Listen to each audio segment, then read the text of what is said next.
àlàáfíà ni tán bá ti lè pa yín lẹ́nu mọ́ irú nísìnyí bọ́n ipa mi lẹ́nu mọ́ sí tí mi sọ̀rọ̀ lórí rédíò àlàáfíà ti dé nìyẹn. nǹkan pè ní Islam gan làwọn ṣe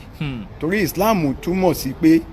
nínú Quran chapter 2 verse 216 Ànábì sọ pé ntàlá sọ fún un ni pé a ṣe ìjà jíjà ní ọ̀ranyàn fún yín. Quran chapter 2 verse 216 Surah Al-Baqarah. lọ bá àwọn kèfèrí jà àwọn tí yóò ṣe ẹ̀sìn àwọn ètò tẹ̀ ga jùlọ ni àwọn Jew àtàwọn Christian. Quran chapter 9 verse 29 Surah Al-Tawbah. àwọn Jew àtàwọn Christian gangan ni kókó àwọn gangan ni kèfèrí jùlọ. kì í ṣe àwọn abọ̀rìṣà gan àwọn abọ̀rìṣà kan wọ́n tún kèfèrí bíi Christian lọ́dọ̀ Muslim. lọ bá àyàn áńgẹ́lì Ọlọ́run tó wá ń fipá mú tó ń kì lọ́rùn mọ́lẹ̀ jẹ́ pé yéé áńgẹ́lì máa ń kí ìyàn ni pé àlàáfíà fún yín tó bá dé ẹni kan fi hàn yín bí tó wà pé áńgẹ́lì wá bá Muhammed yìí ó wá kí pé àlàáfíà fún ọ kó tó máa fún mẹ́sẹ̀gì wọ́n ló kì lọ́rùn mọ́lẹ̀ débi pé ó mú ẹlẹ́ẹ̀kẹta ló ṣe àwọn sọ fún pé ẹ yá ká ọdún rẹ kíkìrọ̀. gbogbo ẹ̀yin olólùfẹ́ ta Ọlọ́run ẹ káàbọ̀ sórí ètò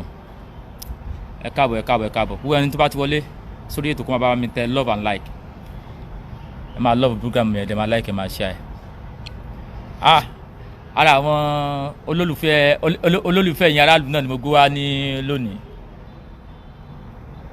ọ̀rọ̀ là ń sọ lọ́rọ̀ dàbí ọ̀rọ̀ níbì kan lẹ́nìkan wá tamí lówó pé wípé ẹ̀sìn àlàáfíà tí wọ́n sọ tí wọ́n pariwo yìí wípé àwọn ọmọ ẹnìkan tó jẹ́ wípé wọ́n kọ ìwé lórí ẹ̀sìn náà ni tó sì kọ̀wé tí ìwé tó kù wọ́n ní báwọn àjọ mùsùlùmí wọ́n sì lọ gbé ẹni náà tì mọ́lé nu wọ́n ní mo ní sí mọ́lẹ́sí àlàáfíà ni pé àwọn mùsùlùmí ilẹ̀ Yorùbá wípé àwọn fàlàáfíà sí ti wọn mo wá nílò ní pé ń dọ̀dọ̀ ẹ̀ nínà ìdí ní ohun tó jámilá láti wá sọ́dọ̀ ẹ̀ nínà ni pé ẹ gbọ́ títò tọ́ ni pé àwọn mùsùlùmí tí ìmọ́lé kódà gan ló di ọ̀rọ̀ ẹ̀wọ̀n mo ní lẹ́sìn àlàáfíà náà kọ́mọ́ dàbí ẹni pé èmi náà mọ̀ síwájú mọ̀ kẹ́yìn ẹnu kan láti ń pọ́gbọ̀n ẹnu oníkan láti ń gbọ́ pọ̀n ẹ̀jẹ̀ bàbá mi náà wà lẹ́gbẹ̀ẹ́ mi ní bẹ́gbẹ́ wà lẹ́gbẹ̀ẹ́ mi báyìí mo fẹ́ ẹjọ́ ń tún Ọlọ́run ẹ bá mi dá ọkọ yín fún àwọn ará lẹ́sà àwọn èèyàn fẹ́ mẹ́rin pé ǹjẹ́ tòótọ́ ni títa Ọlọ́run tó bí wá pé mùsùlùmí rẹ̀ nìkan lẹ́wọ̀n. èmi ni Adébísí Adélékè ẹni tí gbogbo àwọn èèyàn mọ̀ sí olùfẹ́ òtítọ́ báwọn èèyàn tẹ̀ ṣe rí báyìí àwọn mùsùlùmí gan ti dààmú. àwọn mùsùlùmí ti dá yín mọ́ òkè. wọ́n ti dààmú pé àwẹ̀ ìtúrì. ọkọ̀ yá àwọn tún dé. ẹni tó ń ṣàjọyọ̀ pé wọ́n ti lékò lórí rédíò láìpẹ́ yìí wọ́n ń ṣàjọyọ̀ inú wọn dùn wọ́n ń dúpẹ́ lọ́wọ́ mídíà manu tó lọ kọ̀wé síjọba. àrò tí mo bá wọn pé táwọn náà ń gbọ́kọ̀ àwọn wá. ẹjọ́ bó ni ìrìn àjò ṣe jẹ́ ìrìn pé bó ni ìrìn àjò ṣe jẹ́ tó fi di pé àwọn mùsùlùmí kóra wọn jọ tó ti mẹ́ wọn. jẹ́rí ní 2013 ni mo kọ ìwé kan torí kí n máa sọ ìtàn bí mo ṣe ti ń bẹ̀rẹ̀ torí àìmọye ó ti pẹ́ tí wọ́n ṣẹ̀ ti máa ń yọ mí lẹ́nu ìgbélé tó wá ga jù. ẹ kọ ìwé náà wọ́n torí ẹ̀ ti mẹ́wọ̀n. ìwé yẹn ní láwọn mùsùlùmí ilẹ̀ Yorùbá àbí ilẹ̀ Haúsá wọn ti àbí àwọn mùsùlùmí ilẹ̀ Haúsá. kì í ṣe Fúlàní. kì í ṣe Fúlàní Yorùbá náà ni. Yorùbá. bó ti jẹ́ sí àlàáfíà tó ẹ bá a sọ̀rọ̀ láyé fún mi. ẹ̀sìn àlàáfíà ni tán bá ti lè pa yín lẹ́nu mọ́ irú nísìnyí bọ́n ipa mi lẹ́nu mọ́ sí tí mi sọ̀rọ̀ lórí rédíò àlàáfíà ti dé nìyẹn. gbọ́ pé kò ṣe máa sọ̀rọ̀ ìyẹn ìṣàlà ìyẹn tó ẹni tán bá rí subdue tán bá rí pa lẹ́nu mọ́ ẹ tí o lè gbé mú mọ́ tó gbé mú mọ́ ìgbà yẹn ni àsìn àlàáfíà nìyẹn nǹkan tó ń pè ní àlàáfíà nìyẹn nǹkan tó ń pè ní Islam gangan ni surrender. ká mọ àpọ́nà yẹlẹ bó ló ti pé wọ́n wá gbé yín. Islam làwọn nǹkan pè ní Islam gan làwọn ṣe torí Islam túmọ̀ sí pé nínú Quran chapter 2 verse 216 Ànábì sọ pé ntàlá sọ fún un ni pé a ṣe ìjà jíjà ní ọ̀ranyàn fún yín. Quran chapter 2 verse 216 Surah Al-Baqarah. a ṣe ìjà jíjà. ìgbẹ́kúrò ọ̀dọ́ yìí. wọ́n ti mọ̀ mí pé tèmi bá sọ lórí. ẹ tún máa sọ. àmọ́ rí a gbé àyèmí nǹkan tó wà bẹ́ẹ̀ ló mú sọ yìí tèmi bá kóòtù ẹ̀ yìí ń sọ fún yín tó wà bẹ́ẹ̀. Quran chapter 2 verse 216 Surah Al-Baqarah. Ànábì sọ fún wọn pé ntọ́ sọ fún òun nìyẹn tó sì kan gbogbo wọn pé a ṣe ìjà jíjà ní ọ̀ranyàn fún yín àti fún òun Ànábì àti fún gbogbo ẹni tó bá ń tẹ̀lé wọn. so gbogbo ẹni tí nǹkan tó ń pè ní Islam ni pé lílọ bá àwọn kèfèrí jà àwọn tí yóò ṣe ẹ̀sìn àwọn èyí tó tẹ̀ ga jùlọ ni àwọn Jew àtàwọn Christian Quran chapter 9 verse 29 surah Tawbah àwọn Jew àtàwọn Christian gangan ni kókó àwọn gangan ni kèfèrí jùlọ kì í ṣe àwọn abọ̀rìṣà gan àwọn abọ̀rìṣà kan wọ́n tún kèfèrí bíi Christian lọ́dọ̀ Muslim. so wọ́n túmọ̀ sí wípé èyí tí wọ́n ṣe yẹn gangan Muhammed ló authorize wọn. ìsọ́npẹ̀ ní Islam gan nìyẹn ṣẹ́rẹ́ táwọn èèyàn sọ pé àlàáfíà má báyọ̀ jẹ́ wọ́n kàn fi yẹn dọ̀rí àwọn èèyàn rú kọ́ má mọ ìwó léwó. inú ẹjọ́ inú fásitì kúrò àwọn lẹ́tẹ̀ẹ́ kó wà náà. tó bá wà báwọn Jew àti Christian jà. tẹnu pé tẹnu ẹ̀dàkọ̀ rẹ̀ sí. Quran chapter 9 verse 29 surah Tawbah. Quran chapter 9 verse 29. ó ní àwọn èèyàn oníwèé náà àwọn èèyàn oníwèé náà àwọn alol kitab àwọn Jew àti Christian náà ń pè bẹ́ẹ̀ pé so àwọn tí wọ́n bá ti gba nǹkan tánà bíi gbọ́wọ́ tí wọ́n gba ọjọ́ kẹyìn gbọ́ so àwọn ní sábàjá ti ṣe ẹ̀sìn ẹ̀ tí wọ́n gba nǹkan tánà bíi mú wa ẹ lọ máa bá wọn jà wọ́n pa wọ́n ẹni tó bá fẹ́ kú nú wọn yóò san jizya ni tax owó pé o fẹ́ kàn dẹ́mi ẹ̀ sí o fẹ́ kú nínú Quran chapter 47 verse 4 surah Muhammadu nìyẹn ibẹ̀ ni wọ́n sọ pé tẹ́ bá gbá wọn mú kàn rẹ́ wa lọ́rùn ò kẹ́ rẹ́ wọn lọ́rùn pé sọ ṣùgbọ́n tẹ́ bá fẹ́ dálẹ̀ tẹ́ fẹ́ ṣàánú tẹ́ fẹ́ dálẹ̀ ẹ gba ransom lọ́wọ́ ẹ̀. bẹ́ẹ̀ni kúrò sátú ẹ̀mẹ́rin chapter 47 verse 4 surah Muhammadu àwọn wà máa sọ fún yín lẹ́nu pé fásitì ẹni kí wọ́n jiyàn gbé ẹni tó bá tún gbé. àwọn wà máa sọ fún yín lẹ́nu pé àwọn tó ń jagun ni pé nígbà tó ń bá ọ̀rọ̀ ogun kọ́ àwọn disbelievers náà pé disbelievers àwọn tí ò gba ẹ̀sìn yín ni wọ́n ń sọ kì í ṣe pé Saudi ló ń bá ìlú òyìnbó jà Saudi kì í ṣe ogun ìlú kan sí kan àní òun ló sọ pé tí kẹ̀ṣẹ̀ rẹ̀ ó ń lẹ́rí táwọn ará bíi ṣe so n tó ṣẹlẹ̀ sí mi ni pé mo kọ ìwé ní 2013 mo pe title ìwé yẹn ní Muhammad chosen to renew the faith Muhammad chosen to renew the faith inú Quran dẹ̀ ni mo ti rí title yẹn gangan tí mo fi mú jáde Yusuf Ali translation ni Quran yẹn ní ńlá gan nígbà tí wọ́n kọ́kọ́ gbé mi wọ́n gbé mi lọ káàkiri wọ́n gbé mi lọ sí local government chairman's office ní Ìbàdàn North East local government chairman's office. Ìbàdàn ló ti ṣẹlẹ̀. North East lọ́nà Ìwó road ibẹ̀ náà gbé mi lọ tí wọ́n pe àwọn olórí ẹ̀sìn Islam àwọn ti Christian àtàwọn ẹlẹ́sìn ìbílẹ̀ tí wọ́n bá gbé mi wá síbẹ̀ tí wọ́n sọ pé ọmọkùnrin fẹ́ dà lóru kí ló ṣe ó kọ ìwé kan wọ́n ní ìwé tí mo kọ́ fẹ́ dà lóru Muhammad chosen to renew the faith ohun tí mo dẹ̀ kọ́ bẹ̀ mi ì rí nǹkan tí kì í ṣe nǹkan tó burú nítorí pé nínú Quran yẹn wọ́n dẹ̀ níbo mo ti rí mo fi hàn wọ́n bẹ̀ ńjọ́ náà nígbà tí ànábì lóhun lálà tó lá tó rí n tó ṣẹ̀rù bá tó sọ pé lórí áńgẹ́lì ṣé á lè jẹ́ áńgẹ́lì Ọlọ́run lèèyàn rí tí ó kì lọ́rùn mọ́lẹ̀ tí tó sọ pé ikra ó yá kàwé tó ní wọ́n lè ka. nígbà tí ànábì áńgẹ́lì áńgẹ́lì wá pẹ̀lú violence ó wá pẹ̀lú ó bá nàbí ìjà ni. gbogbo àwọn áńgẹ́lì inú báíbù pàápàá áńgẹ́lì Jibril jùlọ tọrọ sí Maria tó bá débẹ̀ wọ́n á kíyàn pé àlàáfíà fún yín. sẹ́yìn àwọn tó wọ́n yìí nìsín àwọn ògbà pé kí ni òótọ́ ni inú àdìtì wo ni ló ti sọ wípé nígbà tí áńgẹ́lì dé ó kí àlẹ́bí lọ́dún mọ́lẹ̀ ṣe ní prove àdìtì ẹ̀. no ṣe mọ̀ pé nínú Quran chapter 96 òun gan ló yẹ kó jẹ́ chapter 1. ó wà ní Quran pé. Quran 96 ló yẹ kó jẹ́ chapter 1 ibẹ̀ ni áńgẹ́lì tó ń sọ pé áńgẹ́lì lọ́ba pé kó kà á fati àtọ́ ṣe chapter 1 kan chapter 1 ibi tó ti bẹ̀rẹ̀ 96. ẹ̀yin tí mo kura yìí ju mùsùlùmí lọ. òun ló yẹ kó jẹ́ chapter 1 so ibẹ̀ náà sọ pé wọ́n sọ wí kànkà ṣùgbọ́n ṣe mọ̀ níbi ẹ̀kúnrẹ́rẹ́ àlàyé yẹn pé àdìsí ló máa ń ṣàlàyé Quran so ibẹ̀ ni wọ́n ti máa rí pé wọ́n ń sọ fún wọn mo sọ pé ọjọ́ mi ìjẹun pé nítorí pé ẹ̀kan abá mi impromptu èmi ní gbogbo òwe lọ́wọ́ tá a máa gbé tá a máa kà tí ì ṣe pé àṣẹ ń fọ́ọ̀mù ẹ̀ so now áńgẹ́lì kankan ẹ̀ lè rí inú báíbù pé áńgẹ́lì lọ báyàn áńgẹ́lì Ọlọ́run tó wá ń fipá mú tó ń kì lọ́rùn mọ́lẹ̀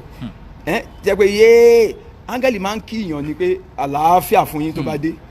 ẹnì kan fi hàn yín bí tó wà pé áńgẹ́lì wá bá Muhammed yìí ó wá kí pé àlàáfíà fún ọ kó tó máa fún mẹ́sẹ̀gì wọ́n ló kì lọ́rùn mọ́lẹ̀ débi pé ó mú ẹlẹ́kẹta ló ṣe àwọn sọ fún pé yá ká ọlọ́run rẹ kíkọ̀ so ni ó wá di pé ó wá ń gbọ̀n tó sáré lọ lé tó ń gbọ̀ pẹ̀pẹ̀pẹ̀ tó wá lọ bá Kádíjà nínú ilé tí yẹn wá daṣọ bò tí yẹn wá sọ fún pé ìyẹn ló sọ fún pé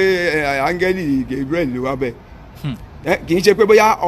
áńgẹ́lì kan sọ fún pé èmi ni Gabriel látọ̀run kò sí ti ń jẹ́ bẹ́ẹ̀ ènìyàn ló sọ fún bóyá ìṣẹ̀lẹ̀ ní sí Abrahamu náà nínú Quran tó yẹ pé ilé atọ́nà náà ń ṣe yẹn Abrahamu ò ṣèlérí kankan fún Ọlọ́run pé tó bá fún mi lọ́mọ màá fi màá fi jọ́sìn fún ọ kò sọ bẹ́ẹ̀ o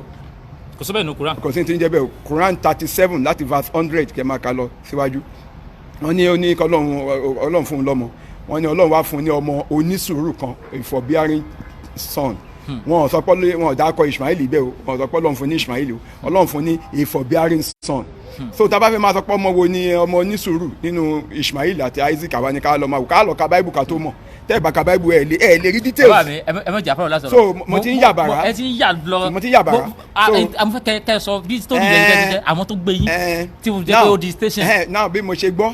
wọ́n ní ọmọkùnrin kan ló come across ìwé mi yẹn ṣe pé mo sọ pé ní local government chairman of the mo ti gbé Quran yẹn tí mo fi hàn wọ́n nígbà tí ànábì lọ bá mọ ìyàwó rẹ̀ tí ìyàwó ẹ̀ wá mú lọ sọ́dọ̀ wàràká yẹn ni cousin Kadija Catholic priest ni àwọn àlùfáà Catholic Christian ni so wàràká yẹn ló wá ń sọ fún wọn àtànábì pé ọkọ rẹ o n tó ṣẹlẹ̀ pé Ọlọ́run fẹ́ gbé kalẹ̀ láti lọ tún ìgbàgbọ́ nù Jésù yẹn ṣe torí Christian ni àlùfáà yẹn ó ní your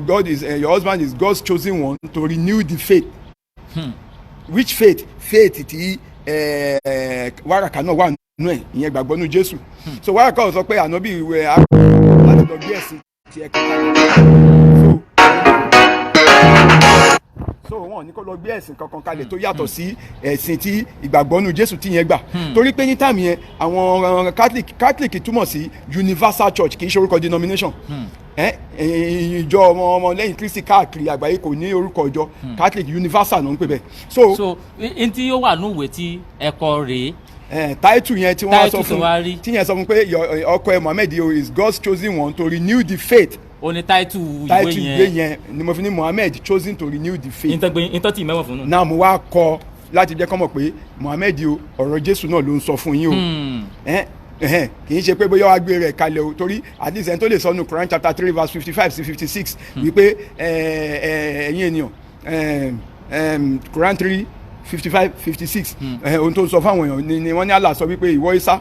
èmi ó pa ọ́ èmi ó gbé wá sí ọ̀dọ̀ mi èmi ó gbé àwọn tó bá èmi ó gbà lọ́wọ́ ẹ̀san aláìgbàgbọ́ èmi ó gbé àwọn tó bá tẹ̀lé ọ lékè àwọn tí ò gbà ọgbọ́ lọ títí lọ́jọ́ àjíǹde lọ́dọ̀ mi lẹ́yìn ó padà sí tẹ́mi ó sì ṣe ìdájọ́ láàrin lórí tẹ́ ẹ̀ ṣe ìyapa ẹnu sí ìyẹn pé àwọn tó bá tẹ̀lé Jésù Allah àwọn ló sọ fún Mohammed pé òun ó gbé wọn ga òun ó make wọn superior sí àwọn tí wọn ò tẹ̀lé ṣe àrípò sọ̀rọ̀ Jésù nìyẹn wọ́n wá ní verse 56 nípa àwọn tí ò bá gbà á ó ní òun yóò fìyà líle jẹ wọ́n láyé ìyàtìlẹ́yìn tó ń bọ̀ wọn sì ní olùrànlọ́wọ́ kankan ìyẹn ni mo try láti mú jáde pé ọkùnrin yìí máa jàre yín o ọ̀rọ̀ Jésù ló sọ fún yín o. bẹ́ẹ̀ ni pé kéye pé gbófin tuntun wà o. ìyẹn yàgbé Quran 46 verse 9 Surah Al-Kahf ibẹ̀ ló sọ pé òun ò mú ìdásílẹ̀ tuntun kankan wá. Quran chapter 2 verse 87 wọ́n sọ wípé wọ́n ní Musa afún Musa ní tírà náà a sì rán àwọn òjíṣẹ́ wá ń ṣiṣẹ́ ń tẹ̀lé sí a sì fún yín sá ní àmì tó hàn gbangba ṣe àtìlẹ́yìn fún ìyẹn ni wípé afún Mósè lófin afún Musa ní tírà a sì rán àwọn òjíṣẹ́ wá then after òfin the prophets nítorí àwọn Bible náà nìyẹn after law then the prophets then Jesus so Jesus yẹn ló seal gbogbo ẹ̀ ó ní ìmúṣẹ àwọn òfin àti àwọn wòlíì yẹn so ìyẹn ni nǹkan tí Mohammed sọ gbọ́ ẹ̀ nìyẹn o wọ́n á tọ́ láti sọ fún wọn pé àwa ẹ nídìí láti come to the Bible tẹ́ bá fẹ́ mọ gbọ́ àlàyé ogun nǹkan tẹ́ ń ka yìí ọkùnrin ajáre yín Jésù ló wá sọ fún yín ẹ̀ mọ̀ ní o ìyẹn nìkan tí mo mú jáde. torí Kùránì gan wọ́n lọ fà jáde nínú Bible ni. ṣẹ́rí ó dáa tẹ́ bá fẹ́ mọ̀ ṣẹ́rí àwọn pípì kan ń ṣe nǹkan tí ò mọ̀gbọ́n wá báwo lẹ ṣe máa sọ pé nǹkan tí ìwé tẹ̀ ń kà tí ò sí detail ó dáa tẹ bá fẹ́ sọ pé Bible Quran detail ju Bible lọ ẹ fi hàn mí ọmọlẹ́yìn mi Jésù méjèèjìlá àbí mélòó tiẹ̀ ni ẹ sọ kí Quran sọ fún wa mélòó ni. Quran ní ọmọlẹ́yìn Jésù. mélòó ni kí lorúkọ wọn. ṣé ó dìgbà tẹ bá ka Bible kẹ́ tó mọ̀ ṣé rí gbogbo àwọn people tí wọ́n ń pè ní Adépọ̀jù yẹn bí ìmọ̀ báwọn Muslim ṣe kí n ronú ẹ̀yìn rí wọn kọ́ máa tẹ́ pé gbogbo nǹkan tó máa kọ́yàn kó dá lórí Quran nìkan àtàdísì rí ẹ sọ fún Adépọ̀jù tó bá fẹ́ dẹnu ẹ̀ tó bá fẹ́ mọ̀ pé kò mọ nǹkan kan ẹni tó bá fẹ́ sọ̀rọ̀ Islam àti Muhammed tó fẹ́ káwọn èèyàn tẹ̀lé sọ gbogbo ẹ̀ láti inú Quran àti hadith ó tán ìgbà yẹn mo tọ́ wọn pé ó ní message bọ̀ kò sí tó bá ní kó sọ̀rọ̀ bẹ́ẹ̀ nísìn inú Bíbélì ní ọkọ lọ àwọn tó sì ń tọ́ka Bible fún ní òtún máa sọ fún wọn wípé nígbà tá a bá mú John 14:6 jáde pé Jésù lóhun lọ́nà àtòyítọ́ àti yìí wọ́n ní version wo nìyẹn ìyẹn corrupt but time tó ń mú ní Nehemiah orí kẹjọ jáde kò corrupt ìgbà yẹn fashion kankan ò jẹ ṣẹ́gi mo kàn pé bí ìgbà tó àwọn ilé ìwọ̀n mú àwọn èèyàn onímúgùn wọn pé dìdìrín gbogbo àwọn táwọn bá sọ̀rọ̀ you know so sẹ́mo níbi káyọ̀ mi máa rò pé o ò lè ever fi Bible sọ mí ìdánmọ́lẹ́yìn Muhammed nítorí kíni tó bá sọ mi pé wọ́n ń ṣe nǹkan nu Bible tó sọ pé mi ò ṣe gẹ́gẹ́ bí Kristẹni màá wá ronú mi pé ǹjẹ́ ká ní nígbà tí Muhammed ò tí ì dáyé ni ẹ mú nǹkan ìjáde fún mi tó wá sọ pé kí n wò ó mi ṣe nǹkan báyìí ṣe bí nǹkan tó ṣẹlẹ̀ ni pé màá jẹ́ correct ara mi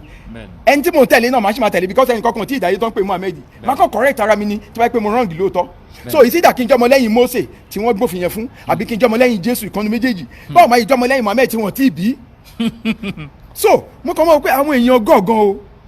now ẹ sọ fún àwọn Adépọ̀jù Adégúnwà tó bá pé wọ́n mọ̀ pé ẹ bá mọ̀ pé wọ́n lè ṣàǹfààní fún ayé yín ẹni pé má lọ máa sọ nǹkan tẹ́ ẹ̀ mọ̀ nípa báìbù náà báìbù ló máa ṣàlàyé Quran báìbù ló máa jẹ́ ká mọ̀ pé ṣé Quran yìí right àbò wrong èmi ok ní ìsìn tí máa sọ ọmọ lẹ́yìn Jésù méjèèjìlá fún ẹ ṣé ìwọ tí nǹkan kan ò sínú Quran ló máa sọ mi pé mo wrong tó ṣe wà ní báìbù tẹ́lẹ̀. bẹ́ẹ̀ni tí kúrò sọ̀rọ̀ nípa ẹ̀. now nígbà tẹ́mi ń sọ̀rọ̀ Genesis chapter 20 verse 2 tí wọ́n sọ fún Abraham pé mú Isaki ọmọ rẹ tí ìwọ ní ìfẹ́ sí your beloved son Isaac lọ fi rúbọ mo lọ sí orí òkè Moriah kó lọ fi ṣe ẹbọ sísun sẹ́mi Ọlọ́run èmi dẹ̀ àjẹrí ń bẹ̀ pé wọ́n kọ orúkọ bẹ̀ ẹ wá dénú Quran 37 láti verse 100 kò sọ orúkọ ẹnìkankan bẹ̀ ẹ wá kàn ẹ̀yin kan wá kàn sọ pé ànábì ó bọ́lọ́run jẹ́ ó jẹ́jẹ́ fọlọ́run pé ó sọ pé tó bá fún mi lọ́wọ́ kò dẹ̀ sí nǹkan tó jẹ́ bẹ́ẹ̀ nínú Quran nínú Bible gan kò sí ti ń jẹ́ bẹ́ẹ̀ so kò dẹ̀ sí orúkọ ọmọ tó ní sùúrù nínú Bible Isaac ni oníjàgídíjàgan ọmọ ní Ishmaeli so wọ́n wá sọ wípé ọmọ yẹn nínú Quran 37 yẹn verse 100 lọ síwájú wọ́n ní ọmọ yẹn ìgbà tí bàbá ẹ̀ sọ fún Abraham sọ fún ọmọ ẹ̀ pé òun lálàá òun rí pé òun dúnbú ẹ ó ní ọmọ mi kí ló rí sí ọmọ ẹ ní ó sọ fún un tí ó ṣe. bẹ́ẹ̀ni nínú Quran nínú Quran ọmọ mi bàbá ló lálàá ló wá kọ́ mi. ẹ wá sọ fún ọmọ ẹ gbọ́n jùlọ ọmọ ẹ ó ti rí sí ọmọ náà bàbá ntọ́lọ́ bá ní kẹ́ ẹ ṣe ṣàgbétọ́ ọmọ ẹ bá ní ẹ má ṣe kò ní ṣe náà ni. sọmọ ẹ wá sọ pé bàbá ntọ́lọ́. ẹ jọ ṣé Quran ṣé àwọn èèyàn ló kọ́ ni àbí àbánàbí ló. ẹ̀yin náà ẹ máa dájọ́ yẹn fúnra yín. ṣe ẹ jẹ dunu in tó wà nù ìwé tí wọ́n ṣe tó fi dọ̀rọ̀ ẹ̀wọ̀n ni wọ́n ń sọ yìí o gbogbo ohun tó wà bẹ́ẹ̀ wọ́n kàn kọ̀mpíà ẹja kọ̀mpíà ilé ẹ̀yẹ ẹja wò báyìí ẹ̀yin mùsùlùmí ẹja wò báyìí ẹ̀yin kìrìsìtẹ́nì ẹja wò báyìí ní tó wà ní ìwé. mo sọ pé ká lè mọ̀ pé báyìí nìkan ṣe rí báwo ni Muhammed ṣe máa sọ nǹkan pa Jésù pé báyìí ló ṣe rí tó bá yàtọ̀ sí nǹkan tó wà ní Báíbù ìsọkúsọ ni nǹkan tí mo wá mú jáde gẹ́gẹ́ bí àpẹẹrẹ nìwé mi yẹn ni pé ǹjẹ́ tí èmi bá sọkẹ́nìkan dé nsìn kó sọ wípé president Nàìjíríà ní ọjọ́ kẹtàlá oṣù kejì ọdún 1976 president Nàìjíríà kan wà tí wọ́n ń pè ní Abacha tó jẹ́ pé wọ́n pa ní ojú ọ̀nà nígbà tó ń lọ sí Jordan Barracks lẹ́kọ̀ọ́ tán wá ní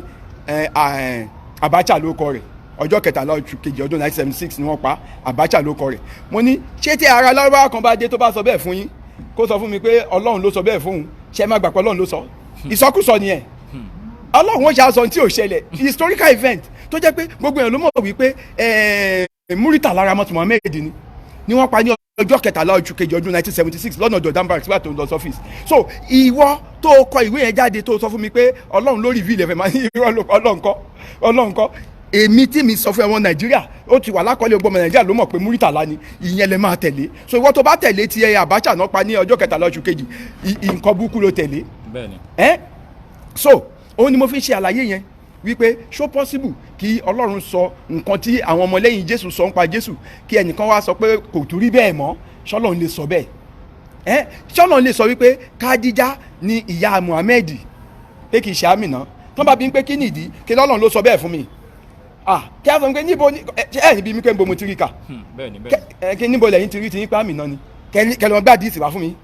kẹ́ni àdìsí eléyìí ni kí ló mú yín tẹ̀tẹ̀ ṣe gba àdìsí pé Àmínà ló bí ó yẹ kó ẹ nírọ́ ni torí tá a bá sọ wípé ọfẹ́ ọmọdún mẹ́sàn-án ní ìsìn ẹ lè ní àjọ yìí fún ìkànnì òṣèré gbà so now ọmọ yẹn nìsín now èyí tó bá wù wọ́n ló máa ń fẹ́ gbà nù Kùránì àti àdìsí èyí tí ò bá tún wọn so àwọn èèyàn tèmi yìí wọ́n mọ̀ ju Abu Huraira Umaru Saidi Aisha Hafsa wọ́n mọ̀ Muhammed ju wọn lọ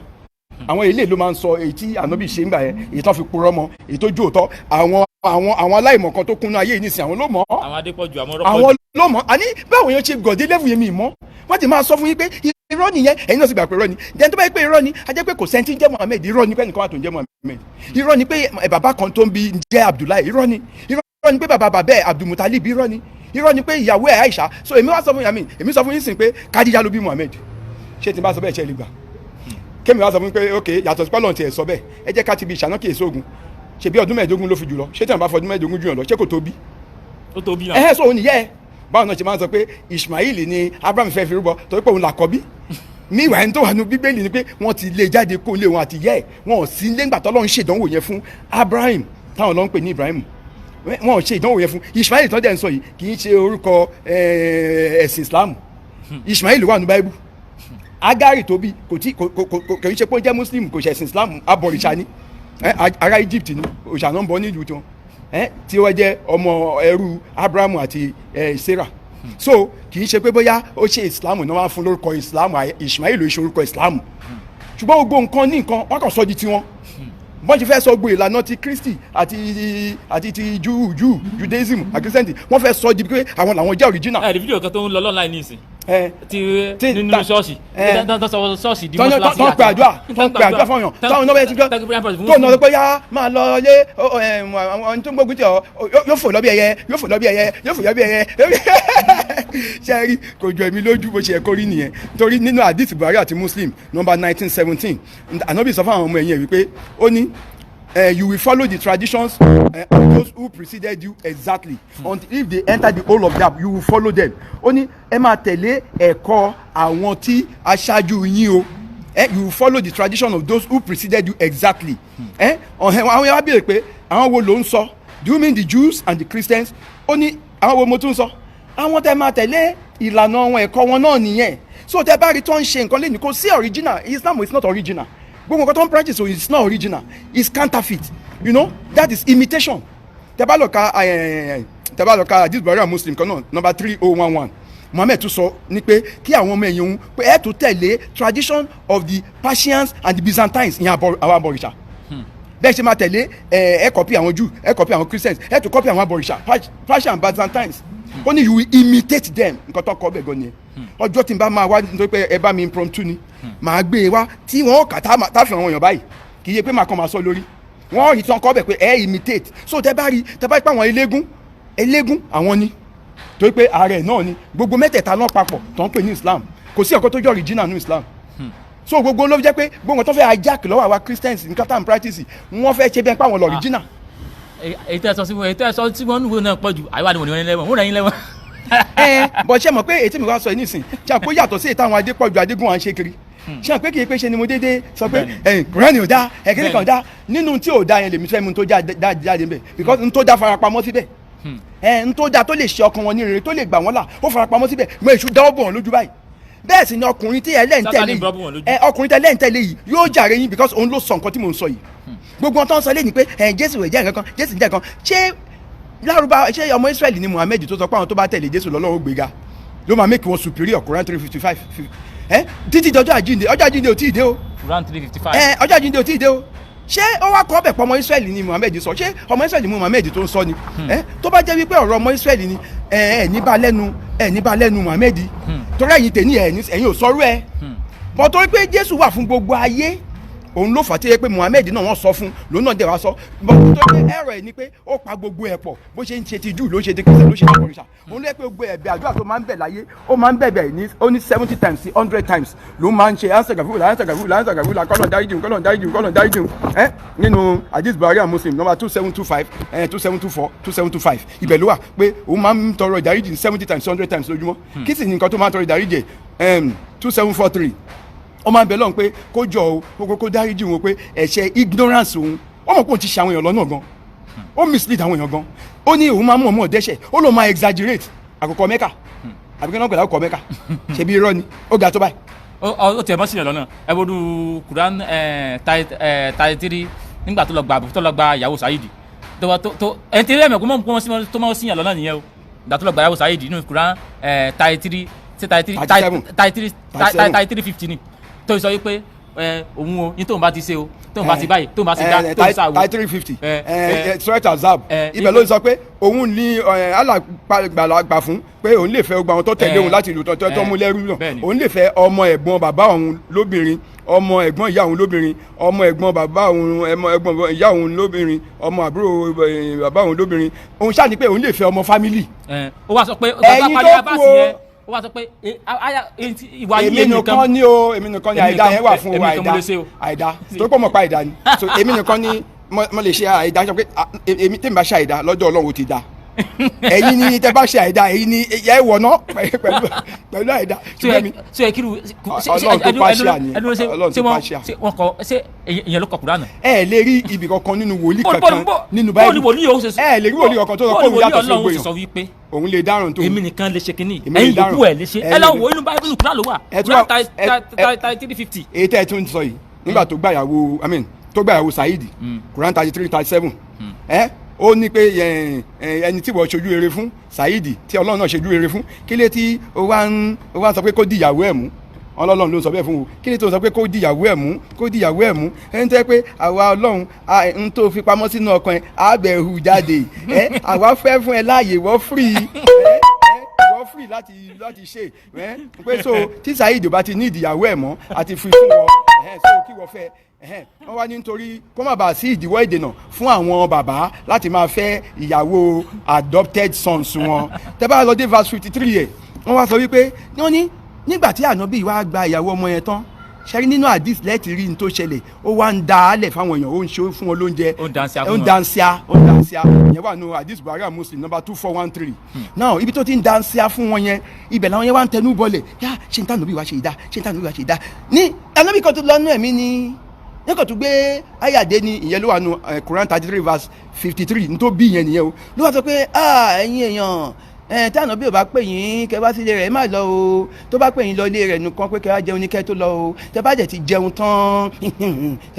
tán ẹ má jókòó máa sọ̀rọ̀ o tó pé bẹ́ẹ̀ ṣe ń jókòó sọ̀rọ̀ ẹ ní ànábì mi lára ojú sì máa ń ti ànábì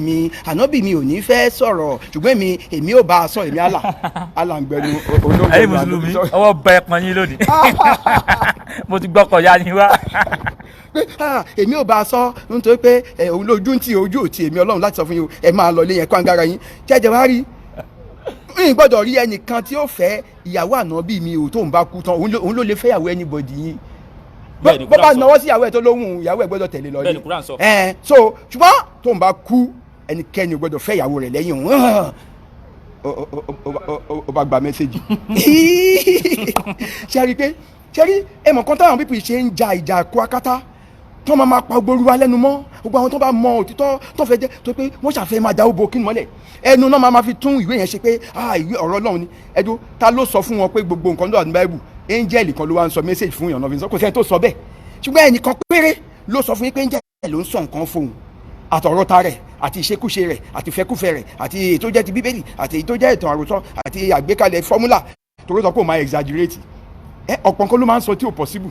ó fún ẹ̀ tún sọ pé ó máa sọ ẹja lójú. àníkan tó ń tọrọ ìdáríjì ẹ̀ nìyẹn náà nínú hadith Buhari Muslim number 2743 ó ní kọ́ lọ́n dáríjì kó máa exaggerate ṣé exaggeration kan ní kẹ́ máa sọ pé Ọlọ́run hate kéèyàn máa yán ṣùgbọ́n Ọlọ́run like kéèyàn máa sín chín ìyẹn lọ́lọ́run like chín ṣùgbọ́n ẹni tó yán yẹn èṣù ni o èṣù ló ń jẹ́ kéèyàn máa yán o so kó try as much as possible kó má máa yán like òun mind kéèyàn máa sín